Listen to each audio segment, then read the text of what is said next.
स्वागत आप सभी का आपके अपने चैनल यू लर्न क्लासेज में।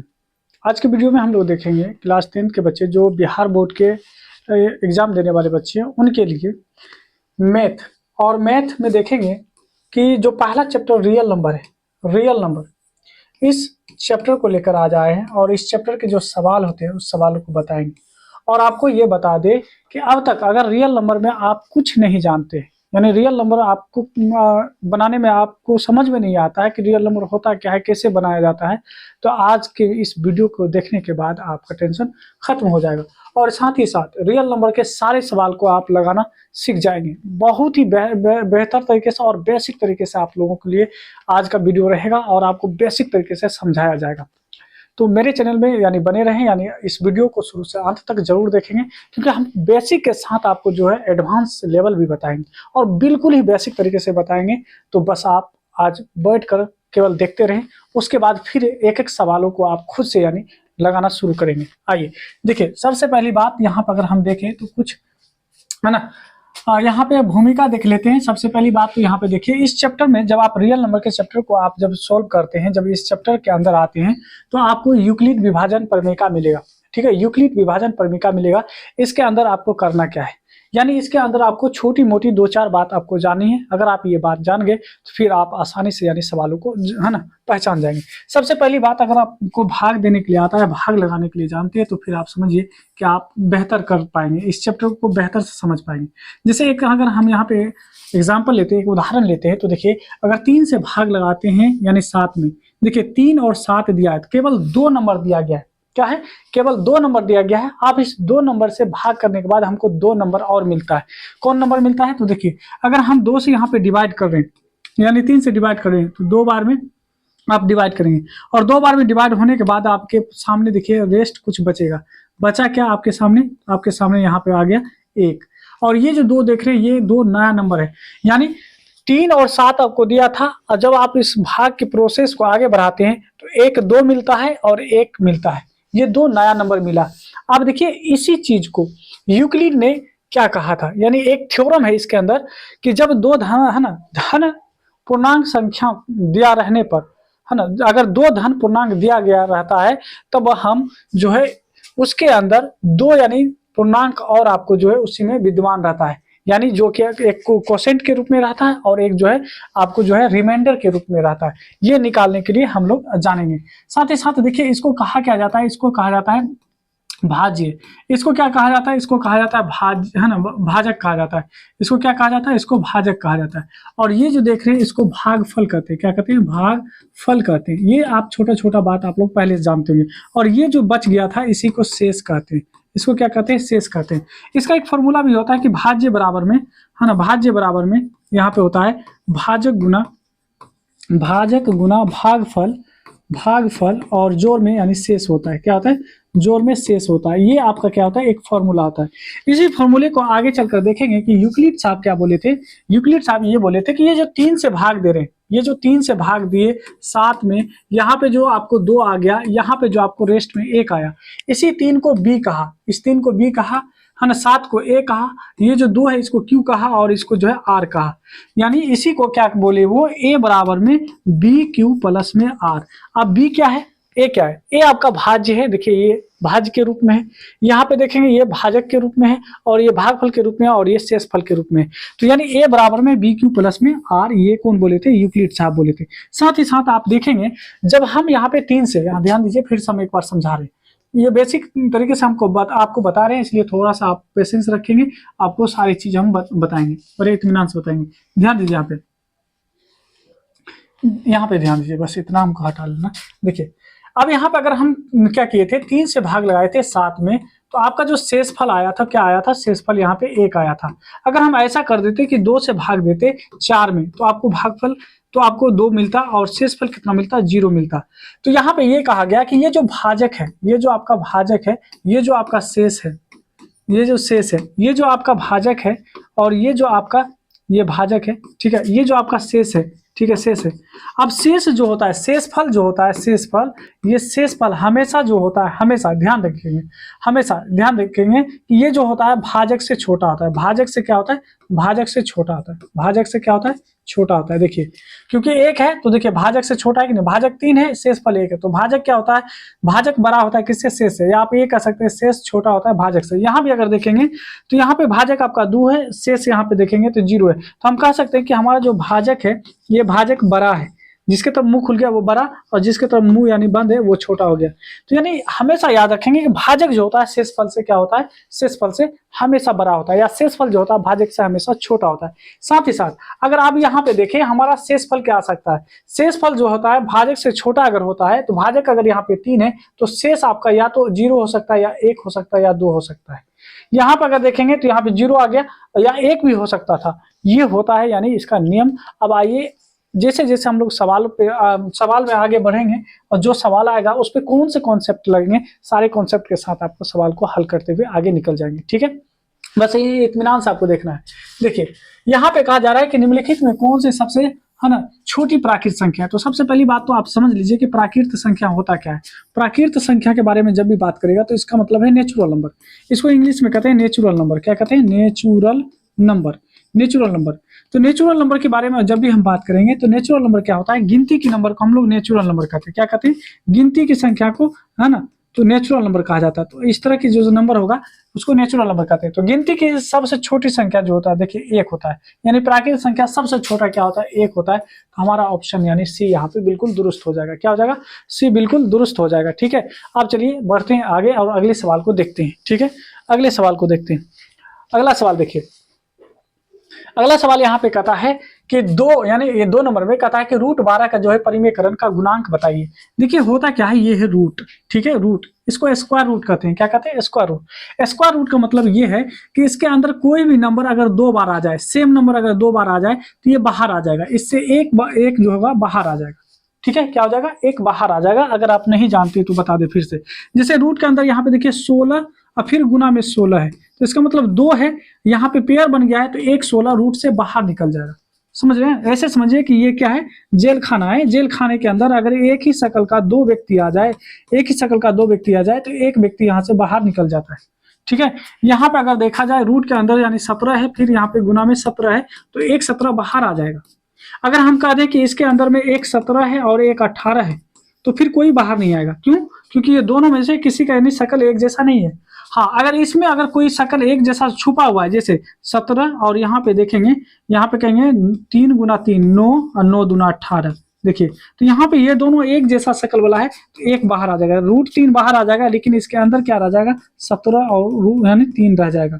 क्यों, सॉरी 3 कहते हैं 2 रह जाएगा, क्योंकि 3 तो बाहर आ गया, क्योंकि ये इसका एक जैसा शक्ल है तो ये बाहर आ जाएगा। 2 बाहर नहीं आएगा, 17 बाहर नहीं आएगा, क्योंकि इसके हम शक्ल नहीं है, इसका भी हम शक्ल इसके अंदर नहीं है। तो आप देखिए इसका है ना परिमेयकरण गुणांक पूछ रहा है, तो यहाँ पे 12 है, तो 12 को आप कैसे तोड़ सकते हैं, तो 12 को कह सकते हैं 2 गुना 2 4 और 4 तिया 12।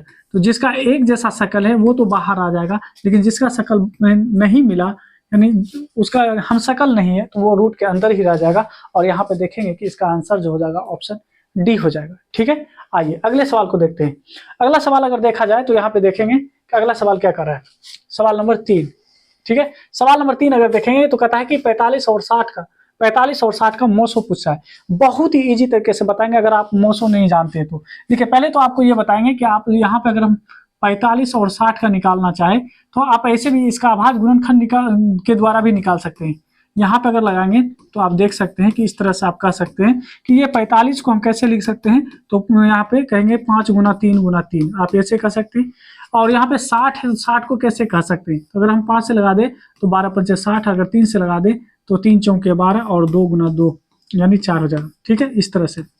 अब देखिए यहाँ पे अगर हम 60 के बारे में कहेंगे तो 60 कैसे कर सकते हैं, तो कह सकते हैं 5 गुना यानी 3 गुना 2 गुना 2, यानी आप इस तरह से कर सकते हैं। ठीक है, अब देखिए एचसीएफ के बारे में जब भी बात करेगा तो एचसीएफ का मतलब होता है जो नंबर दोनों में आए। तो दोनों में क्या है, देखिए ये 5 और ये 5 दोनों में है, तो यहाँ पे हम लिख सकते हैं। उसके बाद देखिए ये 3 और ये 3 दोनों में है, तो यहाँ पे हम लिख सकते हैं।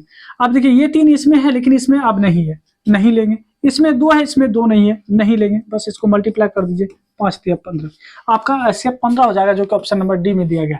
लेकिन इतना आपको करना नहीं है, एग्जाम में इतना नहीं करना, क्योंकि इतना करेंगे तो फिर आपका टाइम वेस्ट हो जाएगा। टाइम को बचाना है वहां पे, और जो है कम समय में बेहतर यानी अप्रोच के साथ जो है हम लोग सवालों को हल करेंगे। ऐसे सवाल जब भी आएगा एचसीएफ के लिए, जब भी आएगा तो 45 और जो है 60 को एक साथ लेंगे और ऐसा बड़ी नंबर ढूंढिए, ऐसा बड़ी नंबर जो दोनों में लग जाए। जैसे हम यहाँ पे अगर देखिए है ना 15 आ रहा है, 15 तिया 45, 15 चौके 60 लग गया, डायरेक्ट लग गया। अब ये कोई ऐसा नंबर नहीं जो दोनों को डिवाइड करे, इसका मतलब 15 ही आपका क्या है एचसीएफ है, बस तुरंत आपका बन जाएगा। ठीक है, आइए धीरे धीरे करके एक एक सवाल को समझते हैं। अब आइए कहता है यहाँ पे एक अशून्य परिमेय और एक है ना एक अशून्य यानी परिमेय और एक करा अपरिमेय संख्या का गुणनफल क्या होगा। देखिए आइए आपको समझाते हैं। देखिए ये रूट, अगर आप देखेंगे रूट में अगर 2 देखिए तो ये आपका अपरिमेय संख्या है। पहली बात तो आप समझ जाइए कि अपरिमेय होता क्या है, परिमेय क्या होता है। परिमेय क्या होता है, देखिए याद रखेंगे, परिमेय वो संख्या होता है जिसे पी बाई क्यू के रूप में लिख सकते हैं। पी बाई क्यू के रूप में लिख सकते हैं, उसको परिमेय कहते हैं, लेकिन क्यू आपका 0 नहीं होना चाहिए, ये शर्त है। अब पी बाई क्यू के रूप में लिख सकते हैं, ये क्या होगा, परिमेय होगा। ये क्या होगा, परिमेय होगा। अब ये परिमेय के रूप में किसे किसे लिख सकते हैं, तो जितने भी आपके प्राकृत संख्याएं, गिनती की संख्या 1 2 3 4 इस तरह के जो संख्या है, इसको आप पी बाई क्यू के रूप में लिख सकते हैं। जितने आपके होल नंबर है उसको आप क्या कर सकते हैं, पी बाई क्यू के रूप में लिख सकते हैं। जितने भी आपके इंटीजर नंबर है ना, जिसको कि हम लोग माइनस है ना प्लस दोनों में लिखते हैं, माइनस प्लस दोनों में लिखते हैं। ठीक है, इसको ये भी आपका क्या होता है, ये भी आपका परिमेय संख्या होता है, ये भी क्या होता है आपको परिमेय संख्या होता है। साथ ही साथ वे सभी नंबर जो यानी इस रूप का होता है, जो इस रूप का होता है, ये भी परिमेय संख्या है। साथ ही साथ वो संख्या जो रिपीट करता है, जैसे 3.11111 करके रिपीट करता है, जैसे 0.3333 करके रिपीट कर रहा है, जैसे 0.141141 है ना, फिर कहेंगे 141 है ना, इस तरह से जो रिपीट कर रहा है, क्योंकि 141 141 141 ये रिपीट कर रहा है, तो इसे पी बाई क्यू के रूप में लिख सकते हैं। या वो नंबर जिसके ऊपर रैंकिंग होता है उसको पी बाई क्यू के रूप में लिख सकते हैं। तो ये सारे नंबर हैं जिसको आप पी बाई क्यू के रूप में लिख सकते हैं, ये परिमेय होता है। ठीक है, अब आइए अपरिमेय के बारे में जानते हैं। अपरिमेय नंबर वो होता है जिसे पी बाई क्यू के रूप में नहीं लिख सकते, यानी जिसे पी बाई क्यू के रूप में नहीं लिख सकते। अपरिमेय के बारे में क्या कहता है, जिसे पी बाई क्यू के रूप में नहीं लिख सकते, है ना, पी बाई क्यू के रूप में नहीं लिख सकते। तो वो कौन कौन से नंबर है जिसे अपरिमेय है ना, यानी परिमेय संख्या होता है जिसे पी बाई क्यू के रूप में नहीं लिख सकते। तो पहला ही बताएंगे, रूट के अंदर अगर अभाज्य संख्या आ जाए, क्या आ जाए, अभाज्य संख्या आ जाए, या अभाज्य संख्या का गुणनफल आ जाए, तो उसे पी बाई क्यू के रूप में नहीं लिख सकते। कौन कौन नंबर है, जैसे यहाँ पे देखिए रूट के अंदर 2 आ जाए, रूट के अंदर 3 आ जाए, रूट के अंदर अगर 6 भी आ गया, तो 6 जो है ये भी क्या है, अभाज्य संख्या का गुणनफल का ही है ना रूप है। ठीक है, तो ये भी आपका अपरिमेय होगा। साथ में वैसा नंबर जो दशमलव के बाद अपने ऑर्डर को चेंज करता रहे, अपने ऑर्डर को क्या करता रहे, चेंज करता रहे। इसमें देखिए कोई नंबर है जो रिपीट कर रहा है सेम, जैसे उसमें 1 1 आ रहा था, 3 3 आ रहा था, ऐसा कोई नंबर इसमें नहीं जो इसको ऑर्डर को यानी चेंज कर रहा है। तो ऐसे नंबर जो होते हैं वो अपरिमेय कहलाते हैं। अब आइए इसका कुछ नियम जान लीजिए। यानी एक परिमेय संख्या होना चाहिए, एक परिमेय है ना, यहाँ पे हम लिख ही देते हैं है ना, परिमेय, एक परिमेय और यहाँ पे अपरिमेय। आपको दोनों के बारे में बताते हैं, परिमेय अपरिमेय। ठीक है, पहला। दूसरा देखिए परिमेय अपरिमेय। ठीक है, तीसरा देखिए परिमेय परिमेय, उसके बाद देखिए अपरिमेय अपरिमेय, इसके बाद देखिए चौथा परिमेय और अपरिमेय।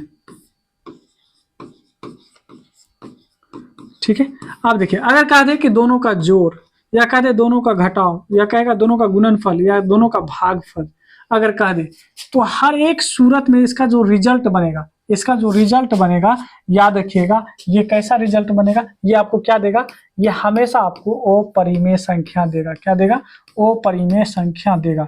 यानी आपका एक परिमेय हो और एक अपरिमेय संख्या हो, दोनों को जोड़ दीजिए, अपरिमेय ही कहलाएगा।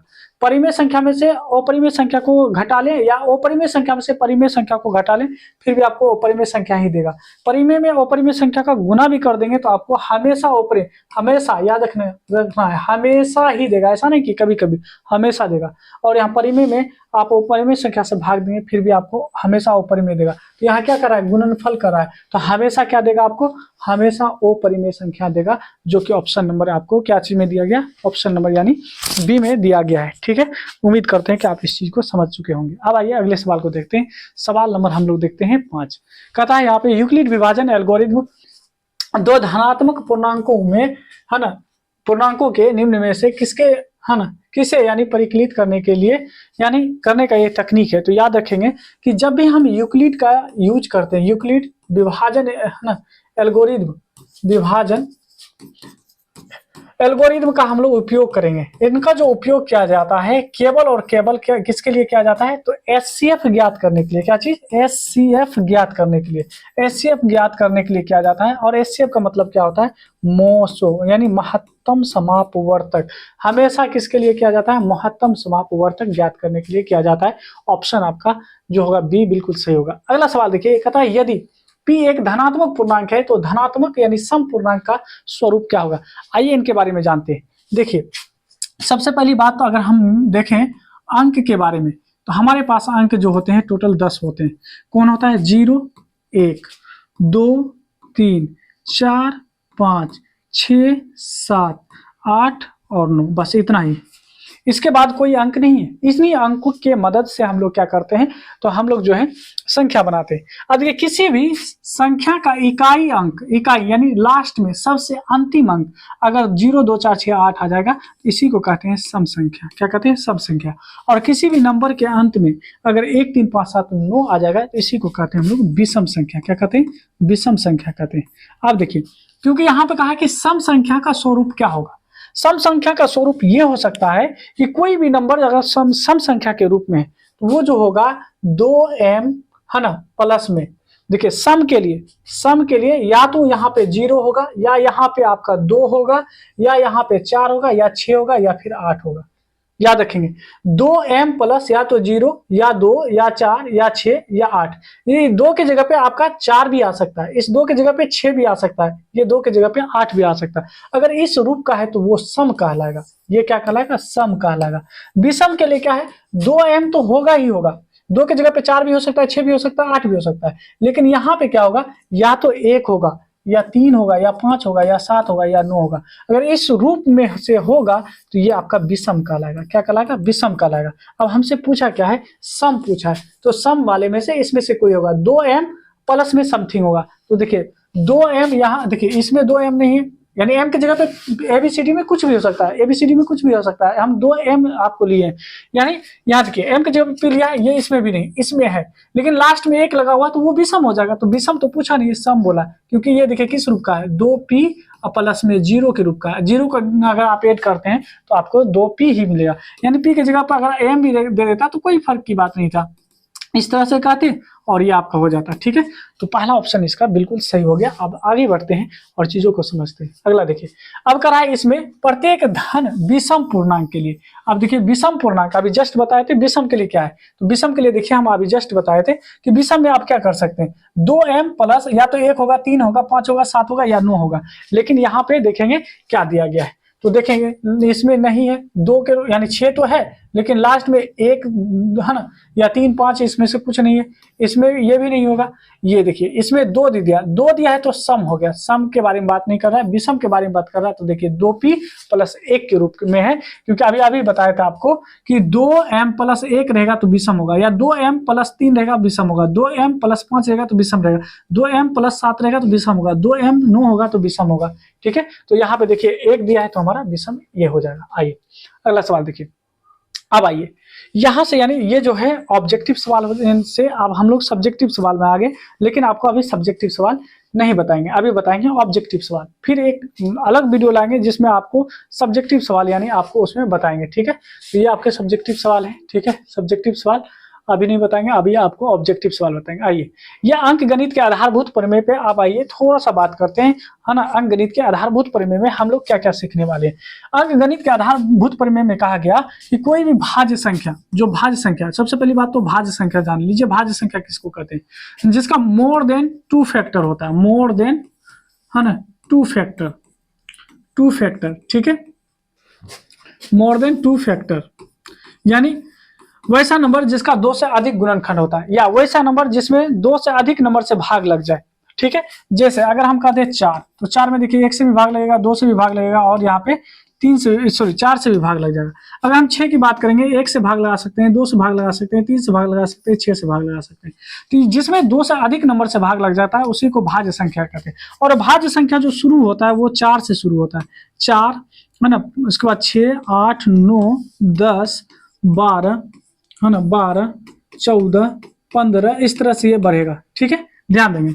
आप देखिए कहेंगे कि 3 सर क्यों होगा, 2 क्यों नहीं होगा, 1 क्यों नहीं होगा, क्योंकि इसमें 1 से ही लगेगा, इसमें 1 और 2 से ही भाग लग सकता है, इसमें 1 और 3 से ही भाग लगेगा, तो ये इसीलिए आपका नहीं हो सकता, क्योंकि इसमें 2 से ज्यादा यानी नंबर से भाग लगना चाहिए, इसीलिए ये नहीं होगा। ठीक है, अब एक होता है ना, अभाज्य संख्या। अभाज्य संख्या, अभाज्य संख्या जिसको प्राइम नंबर कहते हैं, क्या कहते हैं, प्राइम नंबर कहते हैं। और प्राइम नंबर में क्या होता है, तो वैसा नंबर जिसका केवल 2 फैक्टर होता है ना, ओनली 2 फैक्टर, ओनली 2 फैक्टर, जिसमें केवल 2 फैक्टर होगा। क्या होगा, केवल 2 फैक्टर होगा। तो 2 फैक्टर किसका होगा, तो 2 का, जैसे इसमें 1 से या 2 से ही भाग लगेगा। 3 होगा, जैसे 1 में और 3 से ही लगेगा। जैसे 5 कहेंगे 1 से या 5 से ही भाग लगेगा। जैसे 7 कहेंगे 1 से या फिर 7 से ही भाग लगेगा। कहेंगे 11 1 से ही लगेगा या फिर 11 से ही लगेगा, तो इसको कहा जाता है अभाज्य संख्या। अभाज्य संख्या शुरू कहाँ से होता है, तो याद रखेंगे अभाज्य संख्या 2, 3, 5, 7, 11, 13 इस तरह से ये शुरू होता है। तो सबसे छोटी अभाज्य संख्या जो होता है 2 होता है, सबसे छोटी जो भाज्य संख्या होता है वो 4 होता है, याद रखेंगे। सबसे छोटी विषम अभाज्य संख्या 3 होता है, सबसे छोटी विषम भाज्य संख्या 9 होता है, ये भी याद रखेंगे। ये जो होता है 1 से लेकर 100 तक में, 1 से लेकर 100 तक में जो होते हैं, यानी टोटल कितने होते हैं, तो टोटल याद रखेंगे कि, है ना, आपके 25 यानी अभाज्य संख्या होते हैं। कितने अभाज्य संख्या होते हैं, 25 होते हैं। 1 से अगर 50 तक पूछेगा कितना अभाज्य संख्या होता है, तो याद रखेंगे 15 अभाज्य संख्या होता है, ये भी याद रखेंगे। ये सब आपको याद रखना। अब आइए और कुछ इनके बारे में जानते हैं। भाज्य अभाज्य संख्या के बारे में जान गए, अब एक चीज और जानिए, ये है ना, यहाँ पे अगर आधारभूत अंक गणित के आधारभूत पर में जानते हैं, तो कहा गया कि अगर 2 नंबर है ए और बी, इन दोनों नंबर को गुना कर दीजिए और इन्हीं दोनों नंबर का एलसीएम निकाल लीजिए। एलसीएम ऑफ ए बी, है ना, इसको मल्टीप्लाई कर दीजिए एचसीएफ ऑफ ए बी। इसी के यानी एचसीएफ और एलसीएम से अगर गुना कर देते हैं तो ये दोनों आपस में बराबर हो जाते हैं। दोनों संख्याओं का मल्टीप्लाई, है ना, उन्हीं दोनों संख्या के एलसीएम गुना एचसीएफ के जो मल्टीप्लाई होंगे, गुणनफल होंगे, वो आपस में क्या हो जाएंगे, बराबर हो जाएंगे। ये कौन कहता है, ये कहता है अंक गणित के आधारभूत पर में। आइए इसका पहला सवाल देखते हैं। देखिए, कहा 2 संख्याओं का गुणनफल आपको दे रखा है, यानी ए गुना बी का मान दे रखा है ना। ए गुना बी का मान कितना दे रखा है, तो यहाँ पे दे रखा है 2166। ठीक है, अब देखिए इसका जो लोसो, और हम बोले थे आपको एलसीएम गुना एचसीएफ के बराबर होता है, तो यहाँ ध्यान देंगे कि यहाँ पे जो एचसीएफ दे रखा है, एचसीएफ दे रखा है 19, और पूछा कि एलसीएम क्या होगा, यानी एलसीएम क्या होगा। अब देखिए इस 19 को अगर इस साइड लाएंगे तो यहाँ पे हो जाएगा 2166 और भागा में 19 हो जाएगा। 19 से जब भाग देंगे तो आपका जो भागफल होगा वो क्या हो जाएगा, आपका एलसीएम हो जाएगा, जो कितना हो जाएगा, ये हो जाएगा आपको 100 यानी 14 हो जाएगा। कितने बार में कट जाएगा, 114 बार में कट जाएगा, इससे आप भाग लगाएंगे तो। अब देखिए इतना प्रोसेस आपको वहां करना नहीं है। कभी कभी जो है हम लोग को, है ना, थोड़ा सा लॉजिक भी लगाना है और लॉजिक के हिसाब से हम लोग आगे बढ़ेंगे। अभी क्या बोले कि एलसीएम गुना एचसीएफ जो होता है वो दोनों नंबर के गुणनफल के बराबर होता है। अब ध्यान देंगे यहाँ पे करेंगे क्या, ये एलसीएम के नंबर पे कोई ऐसा नंबर होगा जिसको 9 से मल्टीप्लाई करने के बाद ये 6 जरूर आया होगा। तो देखिए यहाँ पे देखेंगे तो 19 को अगर 8 से मल्टीप्लाई करेंगे, यानी 9 को 9 8 72 होता है, जो कि 6 आता नहीं है, लास्ट में 6 नहीं आता, तो ये ऑप्शन आपका गलत हो गया। अब देखिए यहाँ पे अगर 7 से करेंगे, 7, हाँ 9 यहाँ पे अगर करेंगे 19 सते कितना होता है, 19 सते यानी 126 होता है, हाँ 26 होता है। तो फिर यहाँ पे आपको मल्टीप्लाई ही करना पड़ेगा, आप मल्टीप्लाई कर दीजिएगा। कभी कभी क्या होता है कि अगर 2 संख्या मैच नहीं करेगा तो फिर आराम से आप कर सकते हैं, डिवाइड भी कर सकते हैं। ठीक है, तो डिवाइड करेंगे तो आपको 114 ही आएगा। ठीक है, आइए आगे बढ़ते हैं। अब देखिए यहाँ पे पूछा गया कि एलसीएम क्या होगा। अब देखिए यहाँ पे आपको दिया गया है ए बराबर जो संख्या दिया गया है, ए पे पावर 3 गुना 3, है ना, गुना में 5, और बी का वैल्यू देखेंगे तो 2 पे पावर 4, और यहाँ पे देखेंगे 5 गुना 7 दे रखा है। देखिए यहाँ पे ध्यान देंगे, इसमें हमेशा याद रखेंगे जब एलसीएम के बारे में बात करेगा, एलसीएम का मतलब लोसो के बारे में जब भी बात करेगा सबसे ज्यादा पावर वाले को लेते हैं। तो जैसे 2 पे पावर 4 है तो 2 पे पावर 4 लीजिए। उसके बाद देखिए 3 पे पावर क्या है, 1 है तो 1 ही लेंगे। 5 पे पावर कितना है, 1 1 ही है तो 1 बार 5 लेंगे, और 7 है तो 7 लेंगे। अब सभी को मल्टीप्लाई कर लीजिए। क्या करेंगे, सभी को मल्टीप्लाई कीजिए और जो आंसर होगा आपका यहाँ पे ऑप्शन में दिया गया होगा। नहीं तो हम लोग क्या करेंगे, जो यहाँ पे आपका, है ना, गुणनफल आएगा उसमें अगर 3 से भाग देंगे तो वो कंप्लीट रूप से यानी भाग लग जाना चाहिए। अगर इसमें देखिए 3 से भाग देंगे तो 3 से 40 पूरा का पूरा नहीं कटेगा, 6 5 11 ये भी नहीं कटेगा, है ना। यहाँ पे देखिए 2 2, है ना, 4 हो जाएगा, ये भी नहीं कटेगा। यहाँ देखिए 7, यहाँ देखिए 7, 8, 15 ये 3 के टेबल में आता है, तो आपका आंसर क्या हो जाएगा, यानी 1680 हो जाएगा। या सभी को आप मल्टीप्लाई करके भी देखिए तो 1680 ही आएगा। कितना आएगा, 1680 आएगा।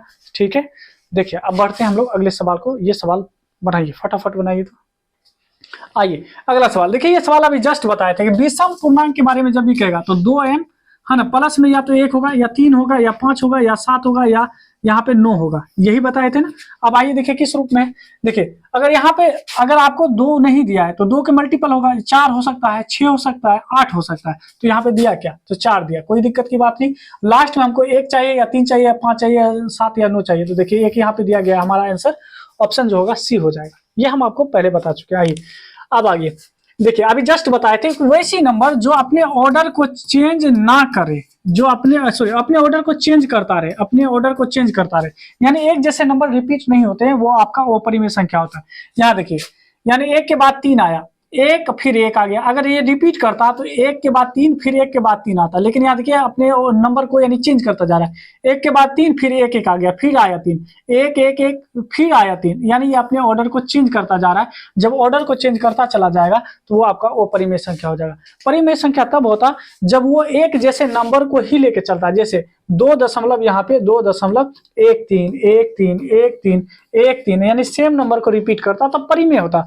लेकिन ये ऐसा नहीं कर रहा है, अपने ऑर्डर को चेंज करता जा रहा है, तो ये आपका अपरिमेय हो जाएगा। ठीक है, याद रखेंगे। अगला सवाल देखिए, अगला कहता है 144 के अभाज्य गुणनखंड। अभाज्य गुणनखंड क्या होता है, तो अभी जस्ट बताए थे कि अभाज्य संख्या वो संख्या होता है जिसमें 1 से या है ना उसी नंबर से भाग लगता है। जैसे 2 3 5 7 इस तरह के नंबर को हम लोग क्या कहते हैं, इस तरह के नंबर को हम लोग अभाज्य है ना नंबर कहते हैं। ठीक है, ध्यान देंगे। तो अभाज्य गुणनखंड में 2 का घात पूछ रहा है, किसमें, 144 में। तो 144 लिखें और 2 से ही डिवाइड करेंगे। 2 से डिवाइड करेंगे तो ये हो जाएगा आपको 72, 2 से करेंगे तो ये हो जाएगा आपको 36, 2 से करेंगे तो आएगा 18, 2 से आप करेंगे तो ये आ जाएगा आपको 9। और 9 में जो है 2 आता नहीं है, तो इसके आगे हम नहीं करेंगे। 2 कितने बार आया, 1 2 3 4 बार, तो 4 बार आया, तो आपका आंसर ऑप्शन सी हो जाएगा। ठीक है, आइए अगले सवाल को देखिए।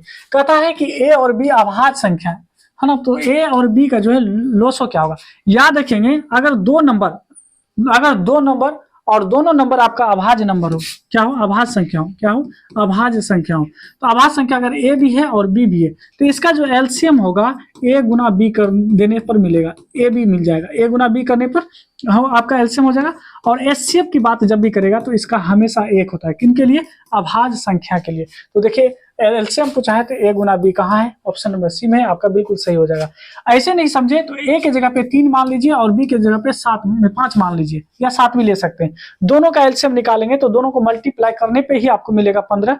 इसीलिए यहाँ पे मेरे सामने ए है और बी है, तो दोनों को मल्टीप्लाई करेंगे। एचसीएफ बोलता तो फिर आपका आंसर 1 आता है। ठीक है, आइए अगले सवाल को देखते हैं। अगला सवाल देखिए, अगला सवाल सवाल नंबर यानी 7 हमारे सामने कहता है 2 परिमेय संख्याओं के बीच अधिकतम कितनी परिमेय संख्या हो सकती है। तो याद रखिएगा, अगर 2 परिमेय संख्या दिया है, मान लीजिए 1 है और 2 ही है और दोनों परिमेय संख्या है, इनके बीच हम कितनी परिमेय संख्या निकाल सकते हैं, तो अनंत परिमेय संख्या निकाल सकते हैं, है ना। हजारों लाखों करोड़ों निकाल सकते हैं आप, यानी निकालते ना थक जाएंगे, लेकिन ये खत्म नहीं होगा। अनंत परिमेय संख्याएं निकाली जा सकती है, ये भी आपको याद रहनी चाहिए। कहता है निम्न में कौन अभाज्य संख्या है। तो याद रखेंगे, अभाज्य संख्या जो होता है इस तरह से लिखा जाता है, ये होता है आपका अभाज्य संख्या। ठीक है, अगर हम यहाँ पे आपको लिख दे, कम से कम 100 तक तो आपको याद रहना चाहिए, 100 तक आपको याद रहना चाहिए, बिल्कुल ही इजीली तरीके से आपको याद रहना चाहिए। अगर याद नहीं है तो फिर दिक्कत हो जाएगा। ठीक है, फिर दिक्कत हो जाएगा, आपको याद रखना ही पड़ेगा। ठीक है, याद आपको रखना ही पड़ेगा।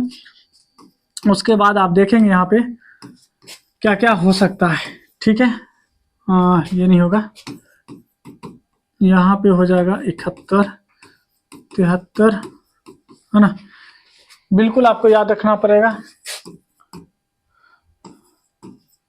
और ये देखिए, ये आपके 25 होंगे, टोटल कितने होंगे, 25 होंगे। 1 2 3 4 5 6 7 8 9 10 11 12 13 14 15 16 17 18 19 20 21 22 23 24 25, ये 25 है। ये 25 को याद रखना पड़ेगा, ये अभाज्य संख्या। इसी में से कोई एक नंबर होगा, यहाँ पे दिया हुआ देखिए 23 दिया हुआ है, 23 आपका क्या होगा, अभाज्य संख्या। देखिए 23 यहाँ पे है या नहीं है। ठीक है, तो आपको याद रखना है कि अभाज्य संख्या क्या होता है। ठीक है, आइए आगे बढ़ जाते हैं। आगे अगर बढ़े तो कहता है कि 2 है ना 2 10 और 20 का जो लोसो और मोसो का अनुपात।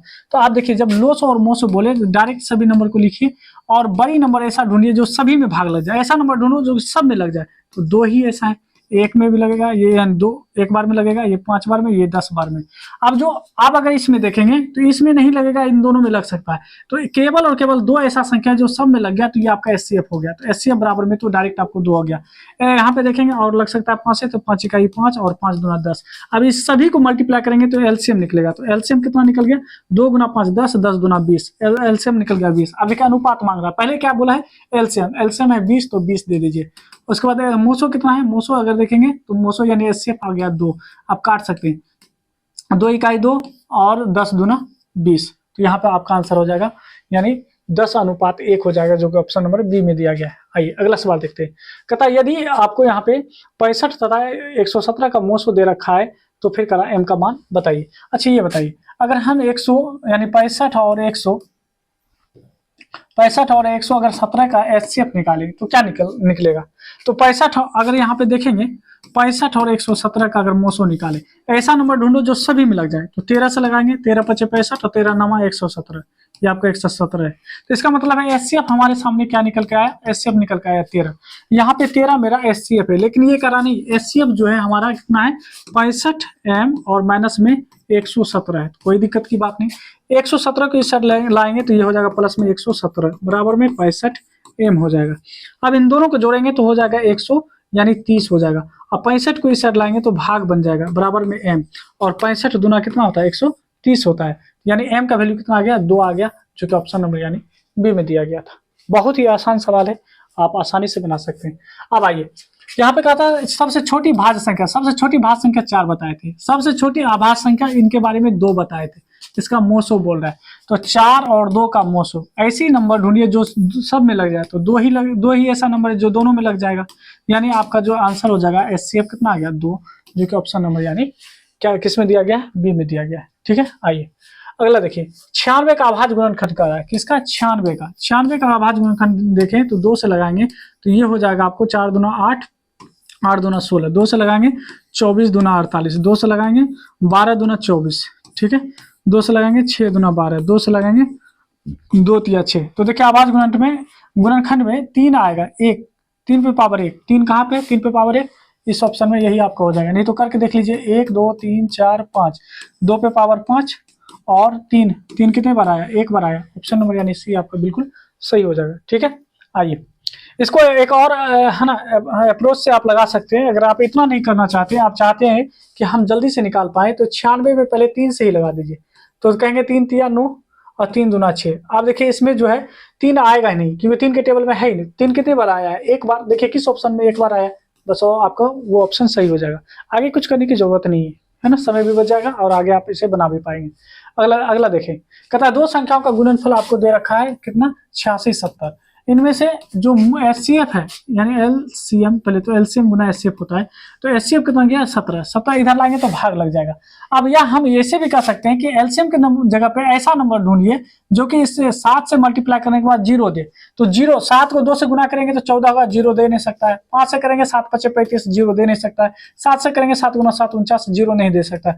0 और 0 कौन दे सकता है, तो 510 दे सकता है, जो कि आप यहाँ से भी डायरेक्ट जा सकते हैं। नहीं तो आप क्या करेंगे, इधर लाएंगे तो 86 है ना, और 70 में आप क्या करेंगे 17 से भाग दे दीजिए, जो आएगा वो आपका एलसीएम हो जाएगा। आप इससे भाग दे के देखिए कितने बार में लग जाएगा, 510 बार में लग जाएगा, यानी आपका एलसीएम हो जाएगा 510। आप इस तरह से भी निकाल सकते हैं। ठीक है, आइए अगला सवाल देखिए। कहता है 6 8 यानी 22 का लोसो और मोसो। आपको क्या बोले थे, दोनों को आपको लिखना है, दोनों को लिखना है। बड़ी नंबर ढूंढिए जो सब में लग जाए। तो 2 से ही लग सकता है, 4 बार में 11 बार में, ये आपका एचसीएफ हो गया। यही आपका मोसो है, क्या है ये आपका मोसो है। इसमें देखिए और कोई नंबर है जो इसमें भाग लगे, कहेंगे नहीं, तो सबको मल्टीप्लाई कर दीजिए। तो मल्टीप्लाई करेंगे तो 2 तिया 6 और उसके 6 चौके 24, 24 को अगर हम 11 से गुना करते हैं, 11 चौके 44, 11 दूना 22, 22 और 4 26, तो हो जाएगा 200 यानी 64। तो ये हो गया एलसीएम। एलसीएम कितना हो गया, तो 264। पहले एलसीएम बोला तो 264, और एचसीएफ कितना है, यानी एचसीएफ हो गया आपको 2। अगर 2 से काटे 2 इकाई 2, तो यहाँ पे 1, और 2 से इसमें काटेंगे 13 दूना 26 2, यानी 132 रेशियो, यानी कितना हो जाएगा 1 हो जाएगा, जो कि ऑप्शन नंबर यानी आपको पहले में ही दिया गया है। अगला सवाल देखिए, 2 लगातार संख्याओं का मोसो पूछा है। तो हमेशा याद रखेंगे 2 अगर लगातार संख्या है, इसका एचसीएफ, इनके बीच का गैप कितना है, 2 में से अगर आप 1 घटाएंगे तो 1 बचेगा, 3 में से 2 घटाइए तो 1 ही बचेगा, तो आपका एचसीएफ कितना आ जाएगा।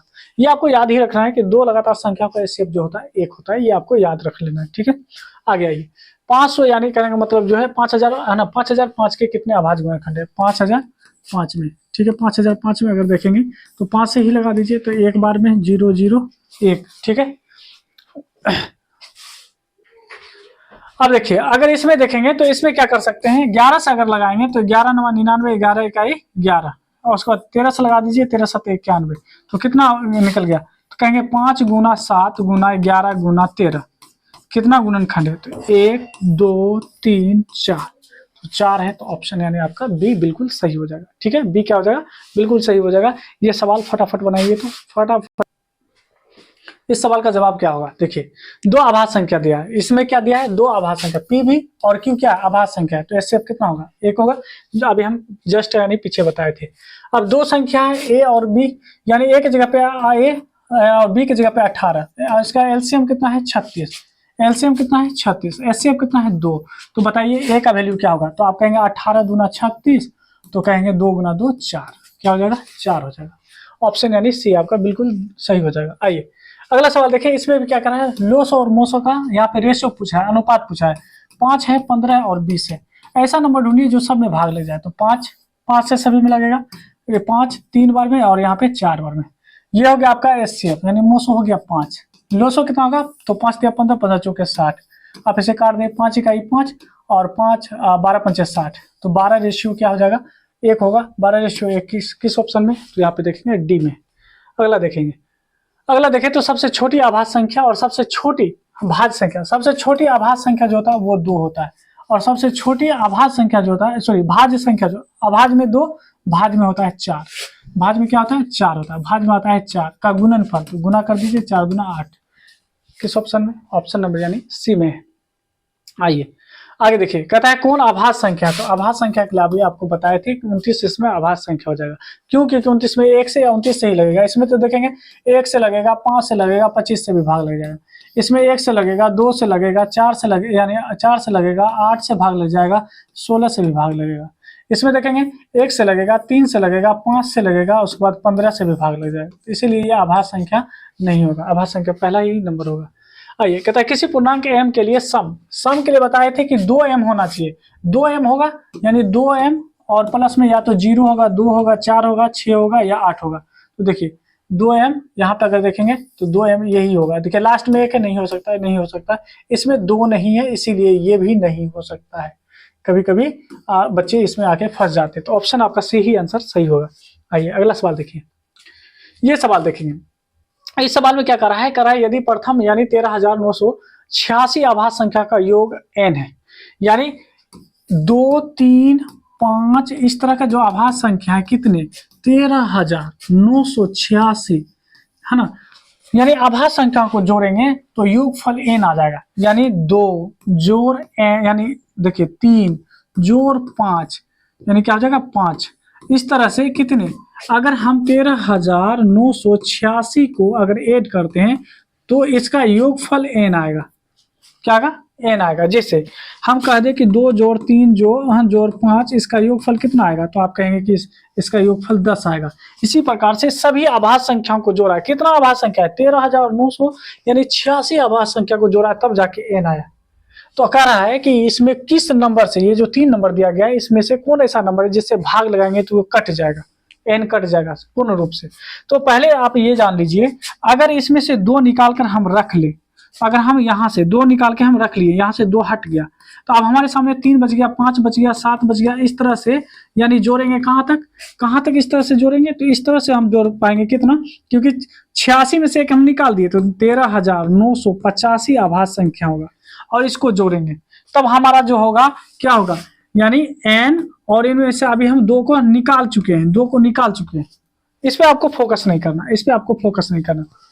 अब ध्यान ये दीजिए, अगर हम यहाँ पे 2 अगर हम विषम संख्या को जोड़ते हैं, क्योंकि अब इसके बाद विषम संख्या, क्योंकि एक ही सम संख्या आता है, तो ये 2 विषम संख्या को जोड़ेंगे तो 8, अगर 3 को जोड़ेंगे तो यहाँ हो जाएगा 15। तो याद रखेंगे जब 2 विषम संख्या को जोड़ेंगे, जोड़ा वाला विषम संख्या को जोड़ेंगे तो सम संख्या देगा, लेकिन विषम संख्या को जोड़ेंगे तो विषम संख्या ही देगा, ठीक है। तो ये है कि कितना लास्ट में 85 है, तो विषम संख्या। विषम संख्या, आप विषम आभाज्य संख्या को जोड़ेंगे तो योगफल विषम संख्या आएगा।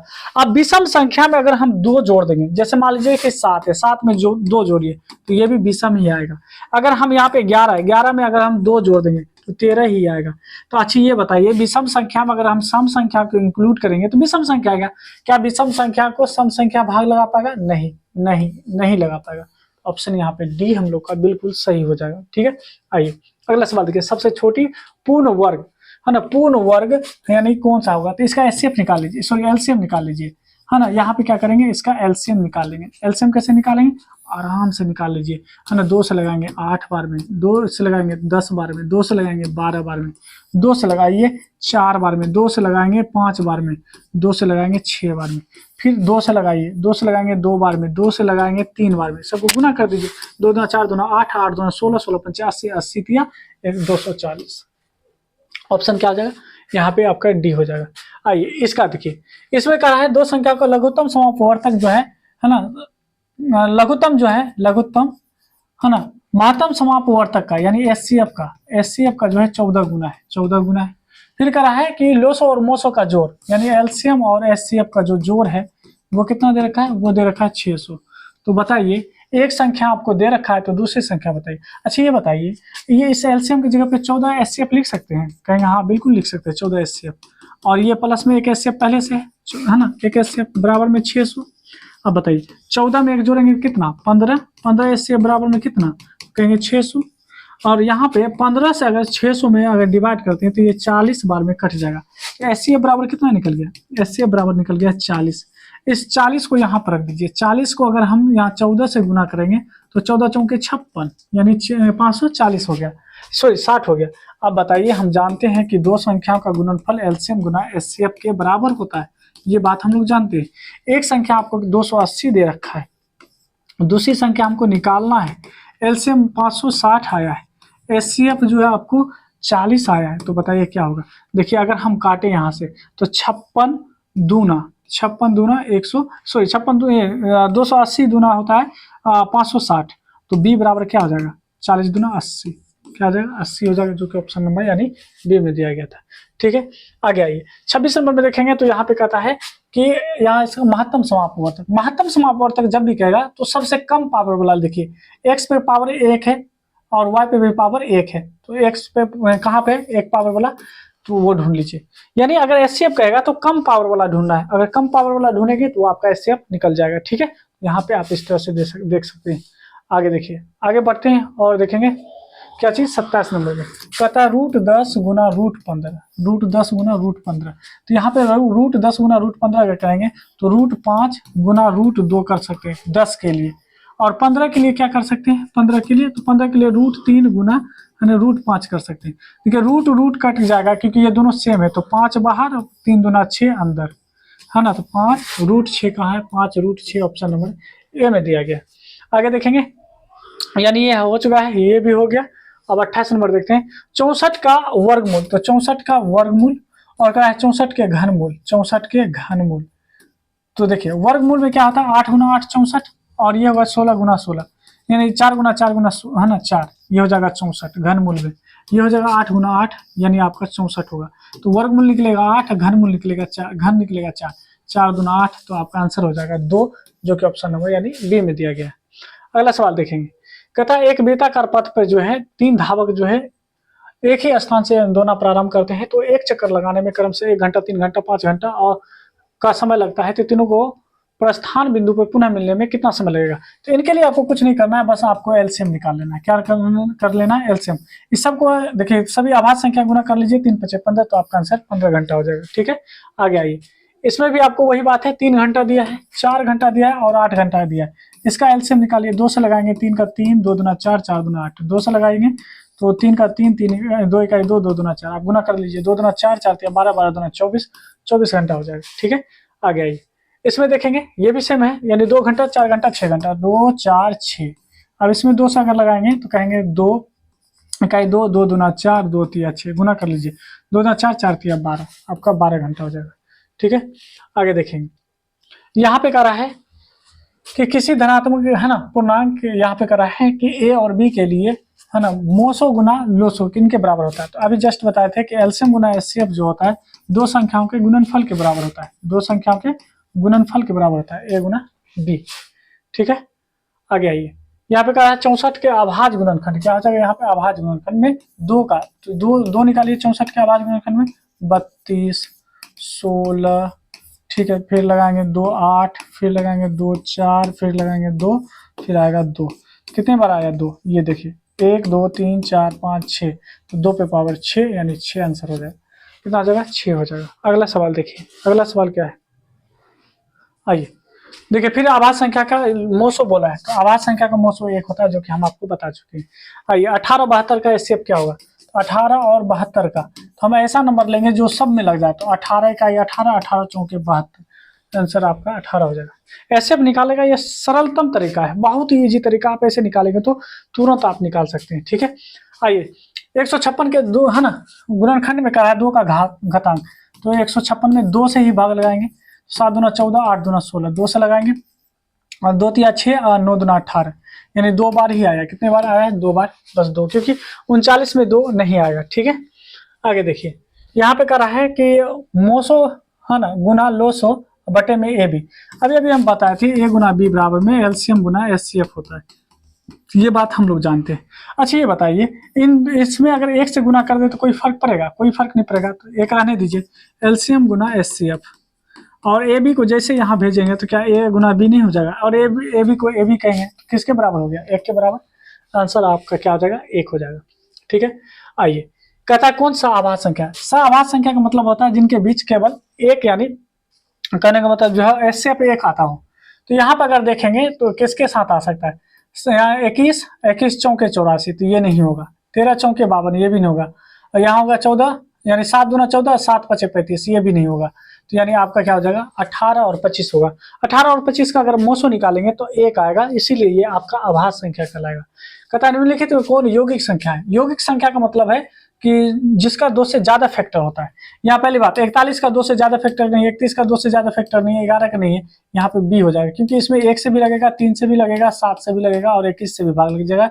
यानी 1 से अधिक, 2 से अधिक नंबर से भाग जब लगेगा, 2 से अधिक नंबर से जब भाग लगेगा तो उसी को क्या कहते हैं, यौगिक संख्या कहते हैं। ठीक है, कहता निम्नलिखित में कौन आभाज्य संख्या है, तो निम्नलिखित में कौन आभाज्य संख्या है, 31, ये आपको हम बता चुके हैं। ठीक है, आइए दो संख्याओं का मोसो आपको दे रखा है, मोसो 27 है, लोसो आपको 162 है। तो कह रहा है एक संख्या अगर आपके सामने, यानी ए गुना बी, बी की जगह पे अगर 54 दे रखा है तो ए का मान क्या होगा, तो देखिए यहाँ से काट दीजिए, 27 दूना 54, 2 से काटिए, यानी 8 दूना 16, और 2 इकाई 2 81, ऑप्शन हो जाएगा यानी डी।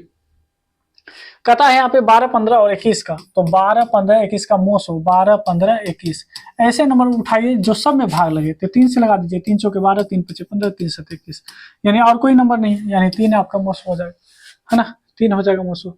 दो संख्या का गुणनफल उन दोनों संख्याओं के एलसीएम गुना एचसीएफ के बराबर होता है, बिल्कुल सही बात, बिल्कुल सही बात है।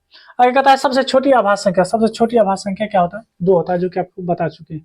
अब इसके आगे जो है लघु उत्तरीय प्रश्न है, लघु उत्तरीय प्रश्न के लिए एक अलग से वीडियो लाएंगे और वो बताएंगे। तो आज के वीडियो में इतना ही रहेगा, उम्मीद करते हैं जो बताएं आपको बहुत, यानी है ना, बेनिफिट पहुंचाएगा। अगर आप इस सारे सवालों को लगा लेते हैं, एक बार खुद से लगाएं, खुद से करें, बेटर हो फील करेंगे आप, और आपका एग्जाम भी बेटर होगा।